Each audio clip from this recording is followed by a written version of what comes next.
Igbo people ndị ọma na-ege m ntị ekenekwa m ọnụ n'ụbọchị nke taata biko na ebe nọ na-enweta vidiyo n'ụbọchị nke taata asị m na ihe ọma meele nwoke na meele nwaanyị na-enwere ihe this our brother Rev Father ya abụọ the child like this ị na-ekwestion onwe gị na-asị na ọ dị gịnị ka kedu ihe anyị akpọ ihe nka because biko onye nwe better understanding to this thing I'm about to say now biko kabaru tinye na comment section, and if you agree with his own opinion biko kabaru tinye na comment section, because I'm about to read one of the most controversial topic utile ọnụ na social media. Kedu ha na-ekwu okwu maka this issue of I am not single, I have a boyfriend and girlfriend should stop. I repeat, also this issue of mother adoro single, a boyfriend, a girlfriend, nana boku megine, nyabi from today I know this message. Father say kanzi uno, ndi name boyfriend and girlfriend, na that ukwa ne adoro single, a boyfriend and girlfriend, nyaboku be today. Can I his reasons? Or you are single, you are married. You are single until you are married. It is only after marriage that you can change your status and document from single to married. Until then, you are single. In other words, again, once you not tell her no again, that is when you have any legal document. That is when you can change it. So, nanda one has na had the single, manage your document here again. You need a single day because no better one. That is why he's saying that now.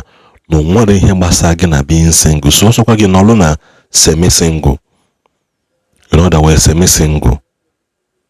Unke was semi-single. Semi-single. Then makwa mana na ikade single. So not until I know again. That is when you have the right to say you're single. But as long as you can have a boyfriend and girlfriend, dating and not dating, okay, man, the single up your father. Because can be happy kwa in a sin idoro single na nyabo could be today. That's why you say because you were a better understanding.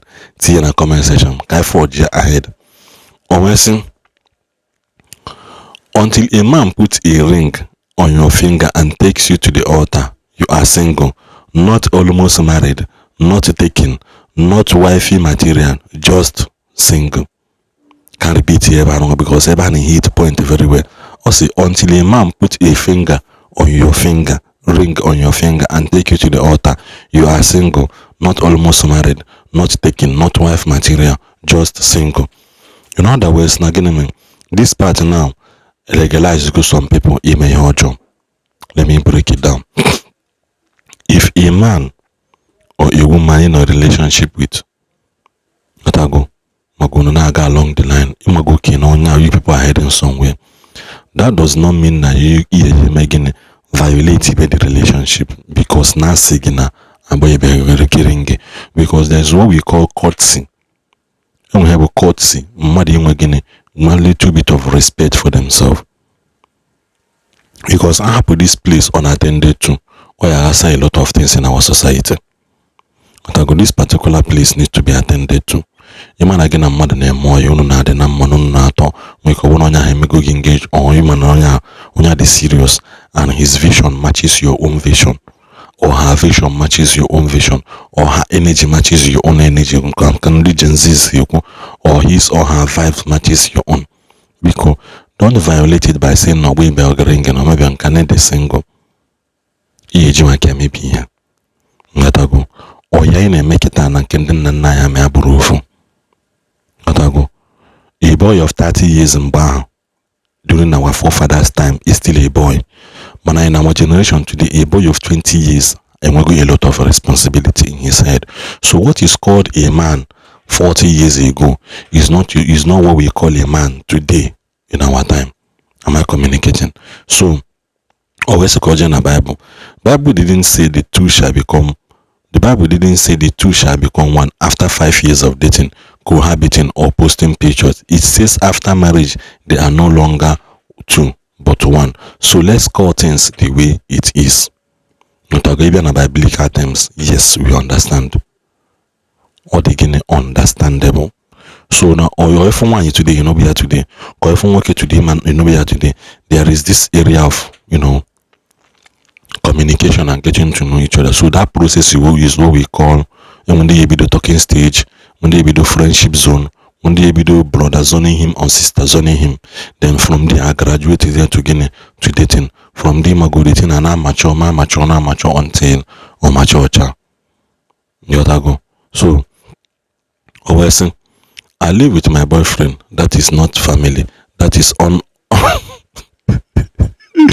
this guy, they what the child did that only because I'll go for this part. I'll say, I live with my boyfriend. That is not family. That is unauthorized cohabitation. Still single.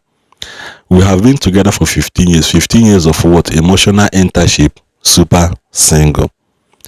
He used my credit card, my money, my name, my sister. You are not married. You are single and dangerously attached. Something on this grade, on every dating stage grade. Also, can repeat it also. He used my credit card, my money, my name, my sister. You are not married. You are still single and dangerously attached. I call his mother. She calls me. I call him mother. She calls me. His mother calling does not change your marital status. You are still single. I stay at his place almost all the time. You are not the wife. You are a guest with a toothbrush privileges. Still single. This guy, what people say, what did you hold there? Some people are still super with writing. That in a good write up. There's it attached to you with your emotions today. Enough for you, you picture things in your mind. That is how this guy is. He is super talented with writing. But I go, well then maybe they cannot make video. Maybe they cannot make much video based on calculus, but in terms of it, I delegate I go for 24 hours. You just be imagining yourself in this situation. He posts my picture everywhere. Social media is not a marriage certificate. At that stage, you beginning how super single. He comes to my house every day. Visitors come every day too. You are still single. His love has covered my eyes. That blindness is not marriage. It is emotional alcatraz. Single. I will say, if a man is serious, he will marry you, not keep you waiting like a spare tire. He will make it official, not seasonal. He will honor you, not manage you. He will step up, not strange you along. This thing now requires two women too. And some ladies say until the right person come. That is why now one guy women doesn't marry who they want, they marry who is ready. So that is why when you need to go married for 5 years. So but in 1 month she can leave and get married the next week. Because no for going ready. That's why most times but that is why you go this time and they think that money is everything. They marry who is ready. Who is ready? 80% of them marry who is ready. Once you are ready. Because now you check here, 70% of women today, I didn't say all, 70%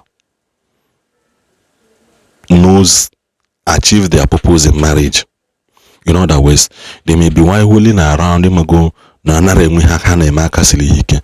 once they get married, you find out that they become productive.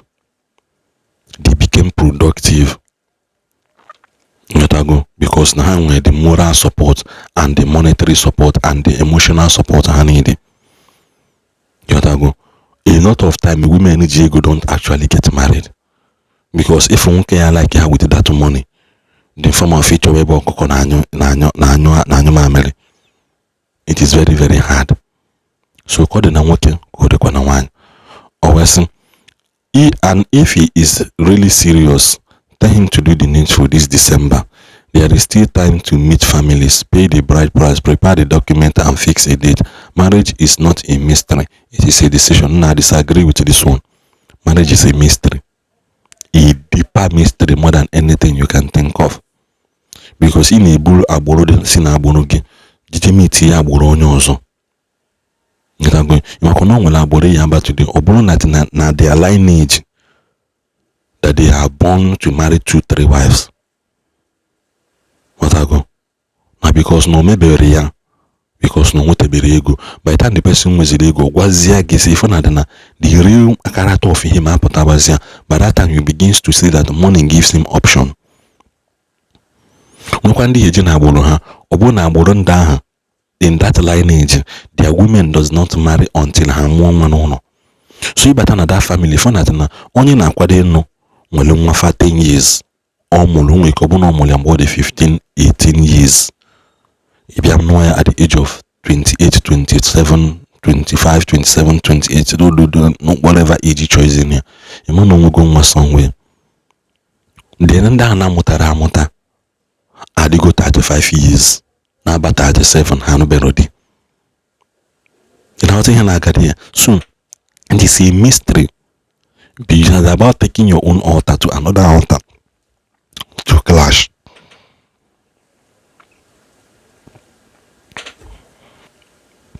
Yotago, obviously, 5 years in a relationship is not marriage. 15 years is definitely not. Some people are dating with their whole life while others are marrying. Until you are married, my sister, my brother, you are single. Or second best, you know, so anya sa. Anya megini, anya sa. Other one.